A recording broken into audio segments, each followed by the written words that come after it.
What is real? How do you define real? If you're talking about what you can feel, what you can smell, what you can taste and see, then real is simply electrical signals interpreted by your brain. This is the world that you know.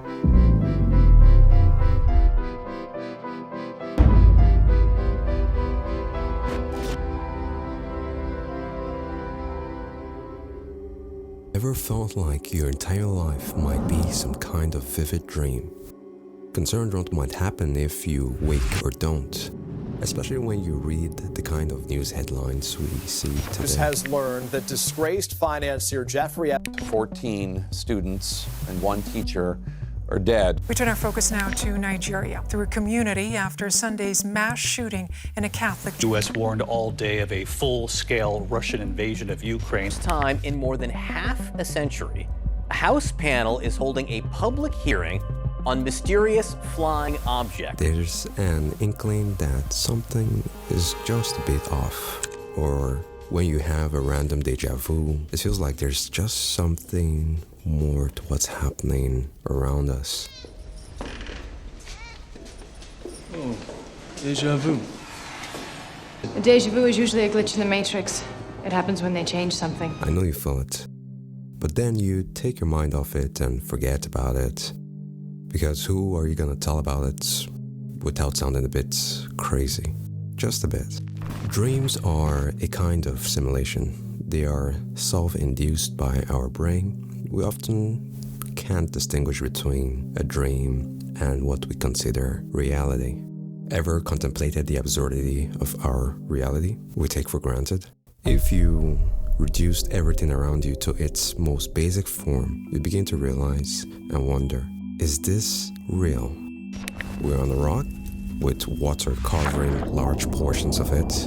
The rock is levitating in space around a beaming ball of fire, with other rocks floating themselves in space around this beaming ball of fire. What is space? It's a continuously expanding void, always seemingly regenerating. It's like Minecraft, basically.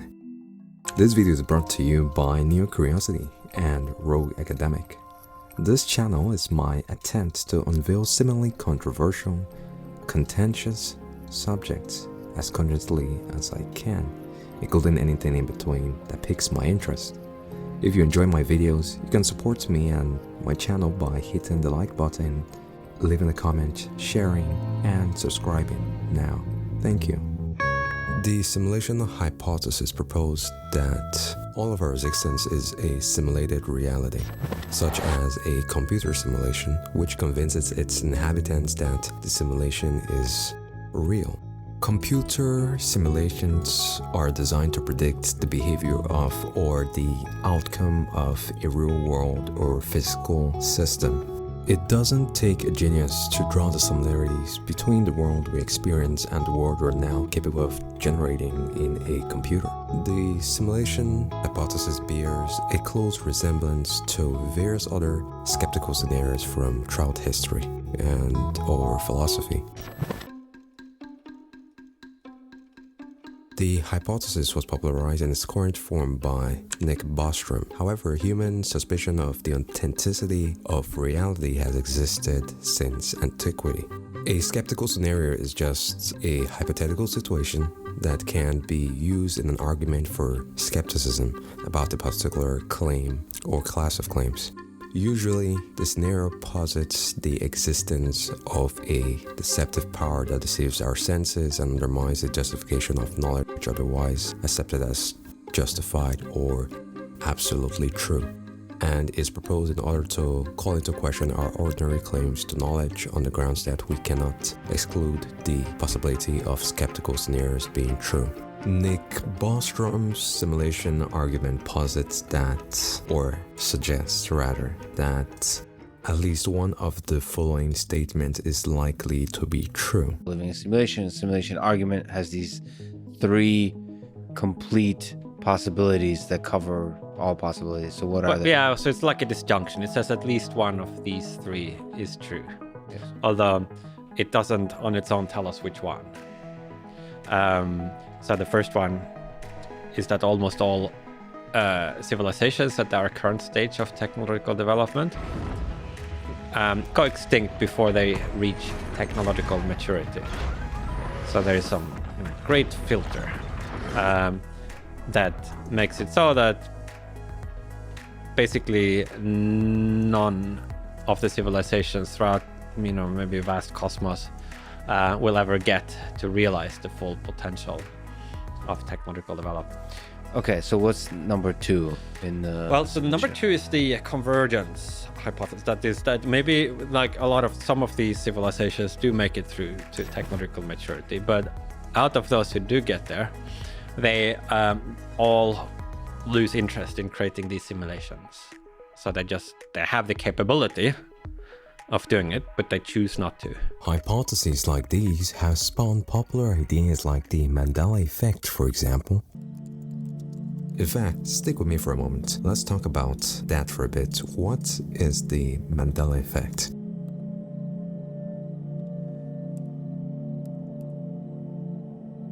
The phenomenon itself was dubbed the Mandela Effect by a paranormal researcher, Fiona Broom, who reported having vivid and detailed memories of news coverages of the South African anti-apartheid leader Nelson Mandela dying in prison in the 1980s. However, Mandela actually died in 2013. Take a look at these two images. Which is the original, as in the real one?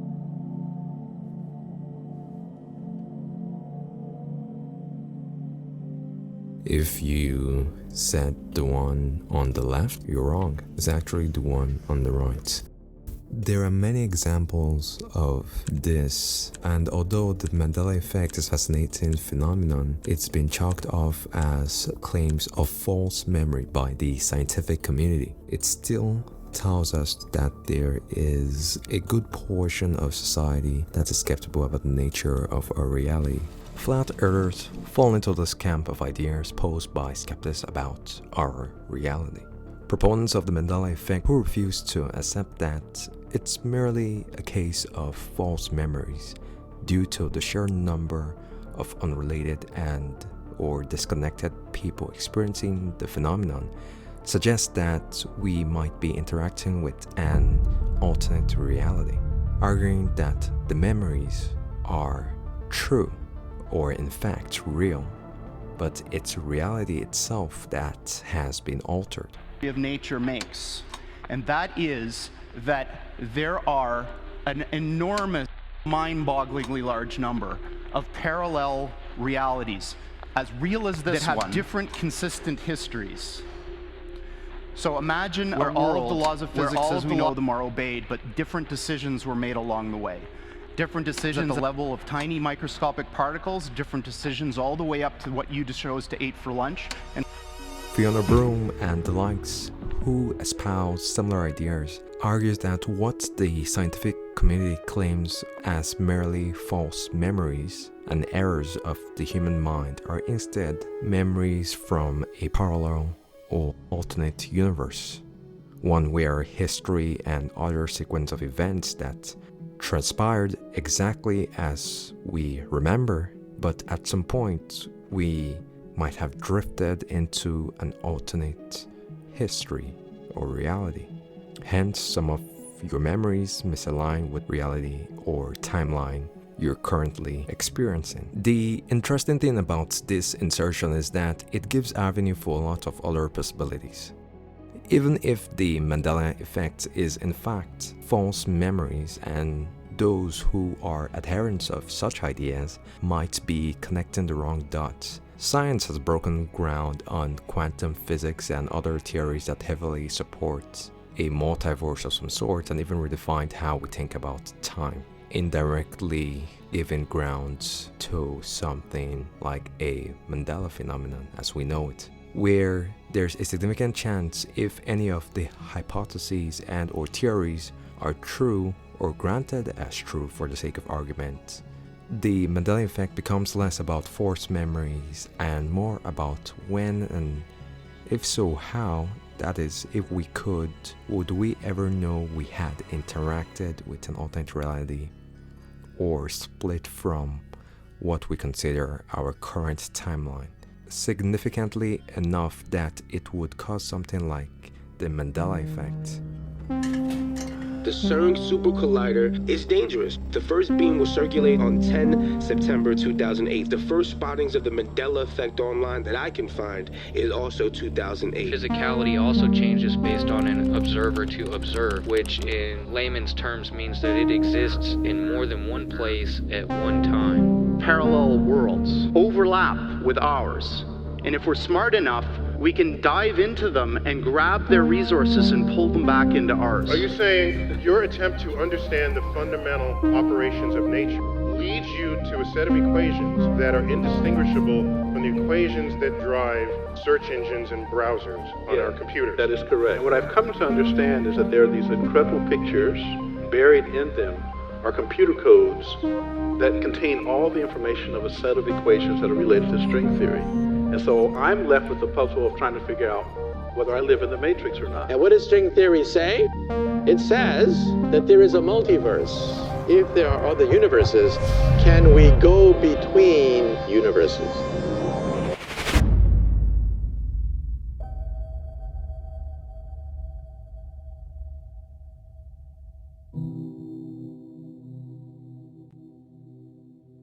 Liminal spaces are spaces that border on the familiar.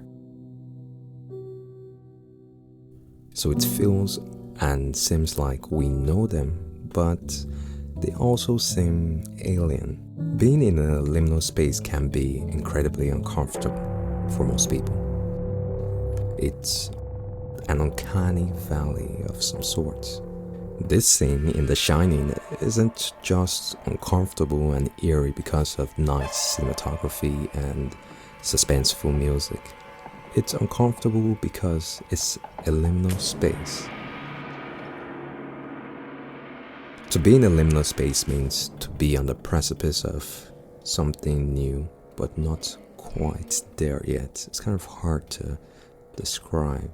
They are transitory spaces. We forget as soon as we leave them. Think of the airport, stairwells, abandoned buildings or houses, old playgrounds. You can be in a liminal space physically, emotionally, or metaphorically. Creation and art have a unique relationship with liminality. Creatives can utilize the idea of liminality in various art forms. It provokes an emotional response in people, just like the physical liminal spaces evoke a particular feeling or feelings. But think about how often you hear stories about the coming of age. The coming of age is the classic tale of liminality, when one is not quite an adult but no longer a child. This transitory phase, this middle ground where eventually we pass or we find ourselves in life, it's a emotional and or metaphorical idea of liminality. The reason why it's important we talk a bit about liminal spaces is because of the backrooms. The backrooms are liminal spaces, and it's no accident. If you're not careful and you no clip out of reality in the wrong areas, you end up in the backrooms, where it's nothing but the stink of old moist carpets, the madness of mono yellow, the endless background noise of fluorescent lights at maximum hum buzz, and approximately 600 million square miles, seemingly infinite maze of randomly segmented empty rooms to be trapped in. God save you if you hear something wandering around nearby, because it sure as fucking hell has heard you. To no clip means to glitch out or into something. Usually in games, while navigating through a game environment, instead of merely colliding with a wall, car, other interactable objects or things. In the game world, you may pass through them. It's a bug, but the Backrooms suggests we can nucleate out of our reality, just like we would in a simulation or game. The Backrooms are a cyber lore creepypasta that piqued my interest because it highlighted something a lot of people had been thinking about in the last couple of years, or at least throughout time.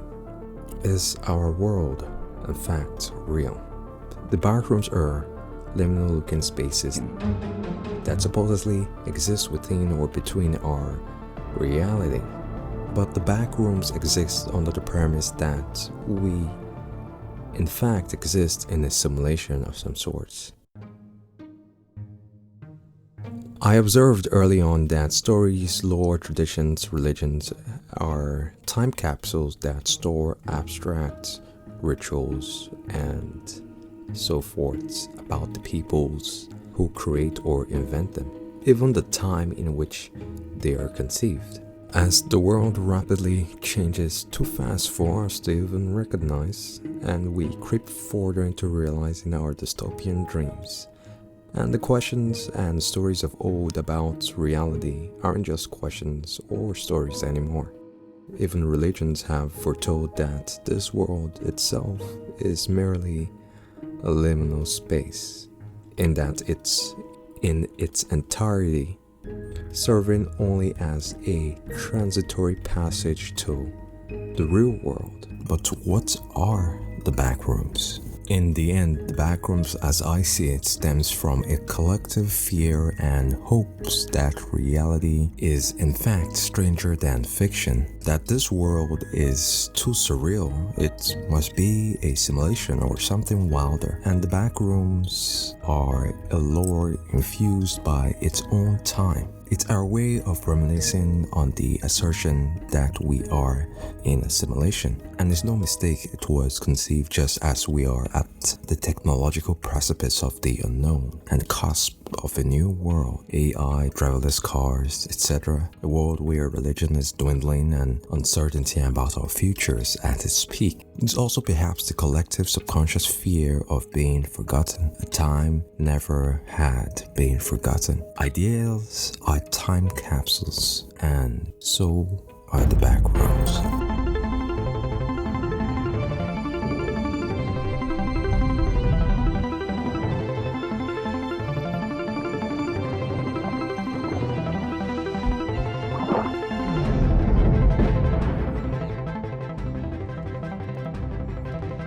But tell me what you think. Tell me in the comments below. Are we living in a simulation? And if so, what's outside the simulation?